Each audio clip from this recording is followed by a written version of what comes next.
안녕하세요. 오늘 저희가 좀 깊게 파볼 내용은요. 바로 귀납적 추론에 대한 겁니다. 네. 우리가 관찰하는 것들로 일반화하는 방식 말이죠. 맞아요. 근데 이게 과거 데이터라는 거북이만 보다 보면 막 빠르게 변하는 현실, 그 토끼를 놓칠 수 있잖아요. 그렇죠. 그럴 때 생기는 문제들, 그 본질을 좀 보려는 거죠. 네, 그래서 오늘 자료들이 딱 그 한계를 보여주는 세 가지 패턴 불일치 현상을 얘기하더라고요. 패턴 불일치. 흥미로운 표현이네요. 그래서 이번엔 이걸 통해서 왜 우리가 데이터나 경험으로 내린 결론이 항상 완벽할 수 없는지, 특히 요즘 많이 쓰는 인공지능에서 이게 어떻게 나타나는지, 그걸 좀 명확히 이해해 보려고요. 좋습니다. 중요한 지적이에요.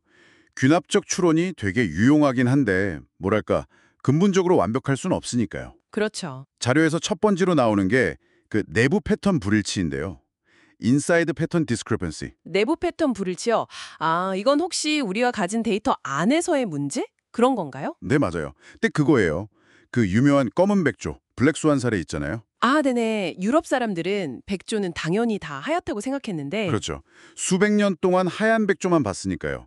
근데 알고 보니 호주에 검은 백조가 딱 있었던 거죠. 이게 바로 우리가 본 제한된 데이터? 어떤 지역적 패턴만으로 너무 성급하게 전체 현실, 전역적 패턴이라고 단정 지을 때 생기는 위험인 거네요. 정확합니다. 이게 그냥 예외도 있네? 이걸 넘어서요. 우리가 데이터를 기반으로 만든 지식체계 자체가 어쩌면 되게 취약할 수 있다는 걸 보여주는 거예요. 그렇군요. 뭐랄까, 내가 본 게 세상 전부다라고 생각하는 순간의 위험이죠. 만약 AI한테 하얀 백조 사진만 잔뜩 학습시켰다면 아, 그럼 검은 백조를 딱 봐도? 그렇죠. 저건 백조 아닌데? 하거나 아니면 아예 시스템 에러가 나거나 뭐 그럴 수밖에 없다는 거죠. 우리가 가진 데이터가 현실의 모든 가능성을 다 담을 수는 절대 없으니까요. 와, 듣고 보니 그렇네요. 데이터 안에도 그런 함정이 있다는 거군요. 그럼 두 번째, 외부 패턴 불일치, 아웃사이드 패턴 디스크리펜시. 이건 어떻게 다른 거예요? 이름만 보면 뭔가 데이터 바깥 세상과의 문제 같은데요? 네, 맞아요. 이건 아예 그 학습된 데이터의 경계 자체를 넘어서는 완전 새로운 걸 만났을 때 생기는 문제입니다. 새로운 거요. 예를 들면요?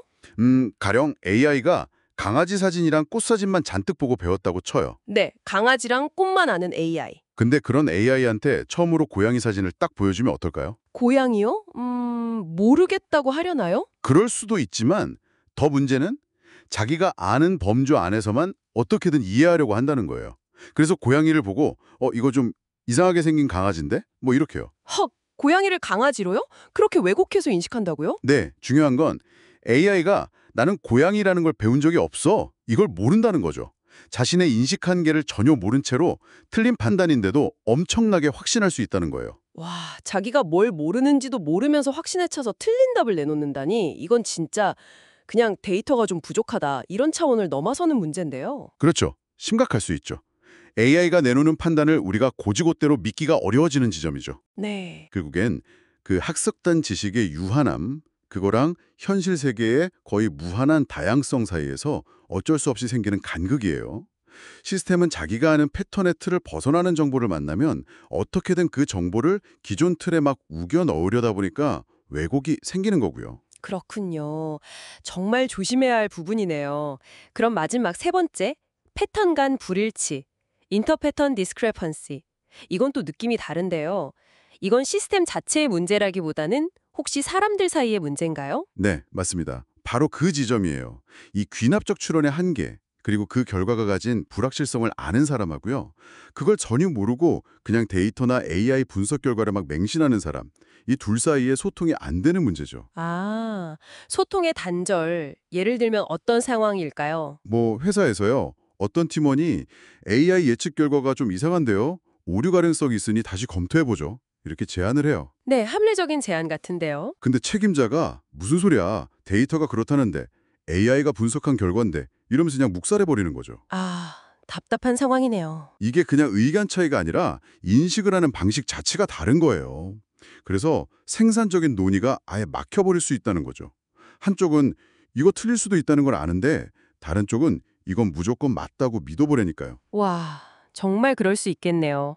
결국 이건 결과의 불확실성을 인지하는 능력, 그러니까 내가 뭘 알고 뭘 모르는지를 아는 것, 그 메타인지 수준의 차이 때문에 생기는 거군요. 정확해요. 메타인지. 이 인식 차이가 잘못하면 조직 전체의 의사결정을 왜곡시키고 심각한 문제로 이어질 수도 있는 거죠. 네. 그래서 결국 이 세 가지 불일치, 그러니까 내부, 외부, 그리고 패턴 간 불일치는 전부 다 귀납적 추론이라는 방식 자체가 가진 뭐랄까 태생적인 한계인 거예요. 기술적으로 이걸 완전히 극복하기는 어렵다고 봐야죠. 그렇군요. 이게 뭐 단순한 오류나 버그가 아니라 방식 자체의 한계다. 그럼 이런 한계를 안고 살아갈 수밖에 없는 거잖아요. 그럼 우리는 어떤 태도를 가져야 할까요? AI를 대할 때든 아니면 우리 스스로 판단할 때든요? 네. 그래서 자료들이 공통적으로 강조하는 게 바로 인식론적 겸손함입니다. Epistemic humility. 인식론적 겸손함이요? 네. 쉽게 말하면 내가 아는 것, 내 이해에는 분명히 한계가 있다. 이걸 솔직하게 인정하는 태도예요. 아, 내가 모를 수도 있다는 걸 인정하는 거군요. 그렇죠. 그리고 거기서 끝나는 게 아니라 계속해서 내 생각이 맞나? 의심하고 또 검증하고 필요하면 수정하려는 그런 열린 자세. 그리고 더 나아가서 내가 어떻게 생각하고 있는지 그 과정 자체를 돌아보는 메타인지 능력. 이게 정말 중요하다고 얘기합니다. 겸손함, 그리고 메타인지. 중요한 덕목이네요. 네. 정리해보면 오늘 살펴본 내부, 외부, 그리고 패턴 간 불일치. 이게 다 데이터 기반 추론 방식 자체가 원래부터 가지고 있는 제약이라는 거네요. 과거 데이터, 그 거북이만 보고 있으면 예측 불가능한 미래나 새로운 현실이라는 토끼를 놓칠 수밖에 없다. 뭐 이런 뜻이겠죠? 네, 맞습니다. 필연적인 간격이 있을 수밖에 없어요. 그래서 아마 여러분께서도 어떤 정보를 접하시거나 뭐 AI 시스템의 판단 같은 걸 활용하실 때 아, 이런 근본적인 한계가 항상 있을 수 있겠구나. 이 점을 꼭 염두에 두시는 게 중요할 것 같습니다. 그렇죠. 우리가 뭘 확실히 알고 또 뭘 잘 모르는지 이걸 명확히 구분하려는 노력, 즉 메타인지와 겸손함이 그 어느 때보다 더 필요한 시대가 아닌가 싶어요. 마지막으로 이런 질문을 한번 던져보고 싶습니다. 이 귀납적 추론의 한계가 말씀하신 것처럼 그렇게 본질적인 문제라면요.